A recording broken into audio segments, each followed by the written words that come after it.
Hello everyone, cookbook সিরিজের আর একটা এপিসোডে আপনাদেরকে স্বাগত জানাই। আজকে দেখাবো চিংড়ি মাছের দো পেঁয়াজা। চিংড়ি মাছের দো পেঁয়াজা বানানোর জন্য আমি বড় বড় সাইজের চিংড়ি কিনে এনেছিলাম এবং তাতে নুন হলুদ মাখিয়ে কিছুক্ষণ ম্যারিনেট করেছিলাম। তারপর একে একে চিংড়ি মাছগুলোকে হালকা ভেজে নিয়েছিলাম। তারপর তুলে সেই তেলেতেই জিরে এবং গোটা গরম মশলা ফোড়ন দিয়েছিলাম এবং তারপর পেঁয়াজ রসুন কাঁচা লঙ্কা বাটা দিয়ে ভালো করে নাড়াচাড়া করেছিলাম। পেঁয়াজ রসুনের কাঁচা গন্ধটা কেটে গেলে তার মধ্যে টমেটো দিয়েছিলাম এবং একটা পেস্ট বানিয়েছিলাম দই এবং গুঁড়ো মশলা যেমন হলুদ, জিরে গুঁড়ো, ধনে গুঁড়ো এবং কাশ্মীরি লঙ্কার গুঁড়ো দিয়ে।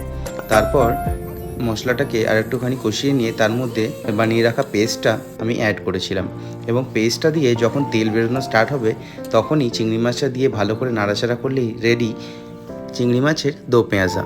ভিডিওটা ভালো লাগলে সাবস্ক্রাইব করবেন। আজকের জন্য টাটা, দেখা হবে পরের আরেকটি ব্লগে। Thank you.